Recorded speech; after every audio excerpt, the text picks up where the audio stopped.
নমস্কার, নিউজ 18 বাংলা আপনাদের স্বাগত। আপনাদের সঙ্গে রয়েছি আমি প্রিয়াঙ্কা। আর জেলা থেকে সরাসরি বুলেটিনের শুরুতেই হাওড়ার দিকে নজর রাখতে হচ্ছে। হাওড়ার বাঁকড়ায় আজ দুপুর বেলায় ভর দুপুরে যে চাঞ্চল্যকর ঘটনা ঘটে গেল, সেখানে পঞ্চায়েত অফিসে চলল গুলি। 4 রাউন্ড গুলি চালায় দুষ্কৃতীরা।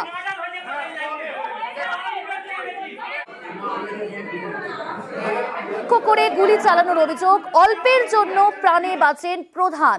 আহত প্রধানের বাবা সহ 3 জনকে এই ঘটনা ইতিমধ্যেই আটক করেছে পুলিশ। দিনে দুপুরে আজ দুপুরবেলা ঠিক 1টার সময় পঞ্চায়েত অফিসে চলল গুলি। চাঞ্চল্যকর ঘটনা। সেখানে 3 জনকে এই ঘটনা ইতিমধ্যেই আটক করেছে পুলিশ। পঞ্চায়েত প্রধান টার্গেট থাকলেও তার বাবা আহত হয়েছে। 3 জন এসে আসতেই কালো তারা ক্যাপ পরেছিল, মুখ খোলা ছিল। তারা কিন্তু এসে আমার একটা সদস্যকে জিজ্ঞাসা করে যে ম্যাডামের সাথে দেখা করতে হবে। বন্দুকটা একদম পকেট থেকে বার করেই কাঁচ খুলে দিয়েই বন্দুক ওদের আগে পাশের রুমে চালাতে শুরু করে, দিয়ে আমার রুমটাতেও চালাতে শুরু করে। দুটো আমারটাও চালিয়েছে। কোনোভাবে আমি টেবিলের তলায় ঢুকেছিলাম, তার আমার বাবাকেও গুলি লেগেছে পায়ে, আমার কাকাকেও গুলি লেগেছে। পঞ্চায়েতে ছিলাম, ওই এসে 6 রাউন্ড গুলি চালিয়েছে। প্রধানের ঘরে ঢুকেছে, প্রধানকে এরকম প্রধান ভয়ে টেবিলের নিচে ঢুকেছে, এরকম শুটার প্রধান পিস্তল একটা কেড়ে নিয়েছে। কিন্তু কেন চলল গুলি?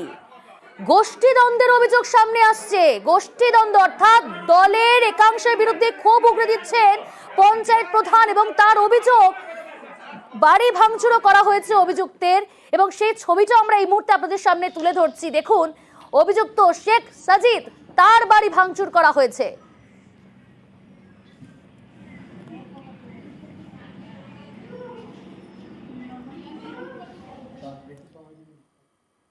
জানার চেষ্টা করব এই শেখ সাজিদ কোথায়।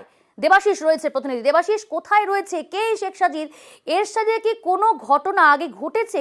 কেন এই টুকটুকি শেখ পঞ্চায়েত প্রধান একেবারে তার দিকেই অভিযোগের আঙুল তার দিকেই সরাসরি তুলছেন? কোন অভিযোগ শেখ সাজিদের বিরুদ্ধে আর কোথায় রয়েছে?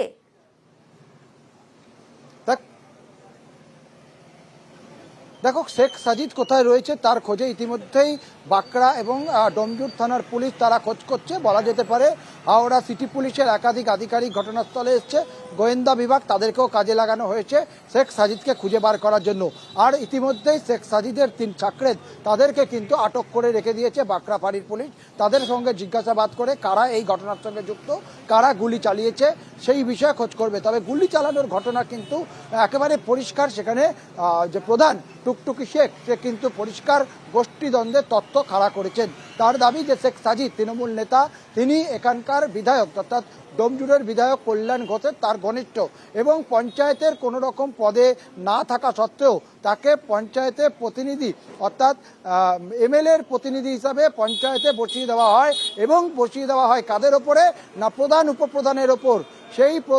সেখানে বসে তিনি একের পর এক দুর্নীতি কাজ করছিলেন, যার প্রতিবাদ করেন এই টুকটুকি শেখ। সেখানে টুকটুকি শেখ প্রতিবাদ করায় তার বিরুদ্ধে অনাস্থা আনে এই শেখ সাজিদ ও তার লোকজনেরা।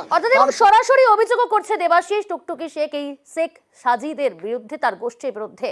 বেশ, পরিস্থিতির উপর নজর রাখো। তার বিরুদ্ধে যে অভিযোগ পঞ্চায়েত প্রধানের, একেবারে গুরুতর সেই অভিযোগ শোনাবো আপনাদের। পঞ্চায়েত প্রধান নির্দিষ্টভাবে ঠিক কি অভিযোগ? 3 মাস আগে অনাস্থা ডাকা হয়েছিল, আমাদের সদস্যরা ডেকেছিল। তাদের মধ্যে ইনভলভ ছিল আমাদের কার্যকরী সভাপতি ছিল ভোলানাথ চক্রবর্তী ছিল এবং শেখ সাজিদ ছিল।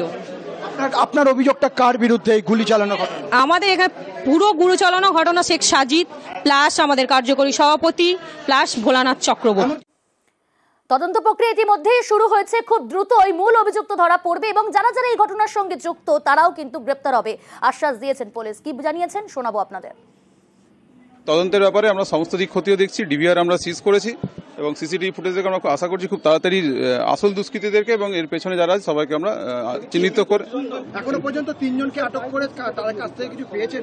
না, এই মুহূর্তে এখনো মানে তদন্তের সপক্ষে কিছু পাইনি এখনো, কিন্তু আমরা চেষ্টা করে যাচ্ছি খুব তাড়াতাড়ি আমরা এখান থেকে সরে করবো।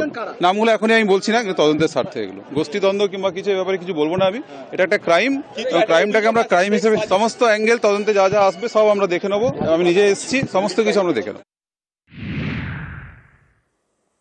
দেখুন, দুঃসাহসিক ঘটনা তো ঘটেইছে, কিন্তু এই দুঃসাহসিক ঘটনার মাঝেও অকুতোভয় মহিলা প্রধান অর্থাৎ পঞ্চায়েত প্রধান, কেন বলছি, আগ্নেয়াস্ত্র তার সামনে তাকে তাক করা হয়েছিল, আর সেই আগ্নেয়াস্ত্রটাই ভয় ডরহীন এই টুকটুকি শেখ তিনি কেড়ে নিয়েছিল দুষ্কৃতীদের হাত থেকে।